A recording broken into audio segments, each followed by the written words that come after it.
ರಾಜ್ಯದ 3 ಕ್ಷೇತ್ರಗಳ by election ಫಲಿತಾಂಶ ಹಿನ್ನೆಲೆ ಹುಬ್ಬಳ್ಳಿಯಲ್ಲಿ ಬಿಜೆಪಿ ಶಾಸಕ ಮಹೇಶ್ ತೆಂಗಿನಕಾಯಿ ಪ್ರತಿಕ್ರಿಯೆ ನೀಡಿದ್ದಾರೆ. ಆಡಳಿತ ಪಕ್ಷ ಅಧಿಕಾರಿಗಳ ದುರ್ಬಳಕೆ ಮಾಡಿ ಹಣ ಹಂಚಿಕೆ ಮಾಡಿ ಜಯ ಸಾಧಿಸಿದ್ದಾರೆ. 3 ಕ್ಷೇತ್ರದಲ್ಲಿ ಕಾಂಗ್ರೆಸ್ ಪಕ್ಷ ಹಣದ ಹೊಳೆಯನ್ನ ಹರಿಸಿತ್ತು. ಇಡೀ ಕ್ಯಾಬಿನೆಟ್ 3 ಕ್ಷೇತ್ರದಲ್ಲಿ ಬೀಡು ಬಿಟ್ಟು ಚುನಾವಣೆ ಮಾಡಿದ್ದಾರೆ. 3 ಕ್ಷೇತ್ರದ ಮತದಾರರ ತೀರ್ಪನ್ನು ನಾವು ಸ್ವಾಗತಿಸುತ್ತೇವೆ ಎಂದು ಹೇಳಿಕೊಂಡಿದ್ದಾರೆ.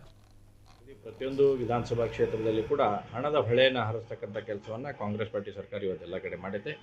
ಅದರ ಪರಿಣಾಮವಾಗಿ ಇವತ್ತು ಕರ್ನಾಟಕದಲ್ಲಿ ಕಾಂಗ್ರೆಸ್ ಪಾರ್ಟಿ ಸರ್ಕಾರ ಇದ್ದಂಥ ಸಂದರ್ಭದಲ್ಲಿ 3 ಬೈ ಎಲೆಕ್ಷನ್ ನಡೆದವು. ಸಂಡೂರು, ಶಿಗ್ಗಾಂವ್ ಮತ್ತು ಚನ್ನಪಟ್ಟಣದಲ್ಲಿ. ಇವತ್ತು ಒಂದು ಸ್ಪಷ್ಟ ಆಗ್ತಾ ಇದೆ, ಕಾಂಗ್ರೆಸ್ಸಿನ ಆಡಳಿತ ಅಧಿಕಾರಿಗಳ ದುರುಪಯೋಗ ಮತ್ತು ಸಾಕಷ್ಟು ಹಣವನ್ನು ಅಲ್ಲಿ ಹರಿಸಿರ್ತಕ್ಕಂಥದ್ದು ಇವತ್ತು ಜಯವಾಗಿ ಪರಿವರ್ತನೆ ಆಗುವಂಥದ್ದಾಗಿದೆ. ಯಾಕೆಂದರೆ ನಾವು ನೋಡಿದ್ವಿ, ಪ್ರತಿಯೊಂದು ವಿಧಾನಸಭಾ ಕ್ಷೇತ್ರದಲ್ಲಿ ಕೂಡ ಹಣದ ಹೊಳೆಯನ್ನು ಹರಿಸ್ತಕ್ಕಂಥ ಕೆಲಸವನ್ನು ಕಾಂಗ್ರೆಸ್ ಪಾರ್ಟಿ ಸರ್ಕಾರ ಇವತ್ತೆಲ್ಲ ಕಡೆ ಮಾಡಿದೆ.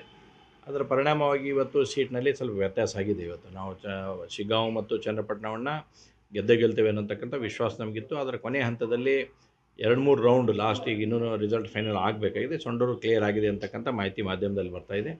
ಚನ್ನಪಟ್ಟಣ ಕ್ಲಿಯರ್ ಆಗಿದೆ ಅಂತಕ್ಕಂಥದ್ದನ್ನು, ಬಟ್ ನಮ್ಗೆ 2 ಸೀಟನ್ನು ಗೆಲ್ತೇವೆ ಅಂತಕ್ಕಂಥ ವಿಶ್ವಾಸ ಇತ್ತು.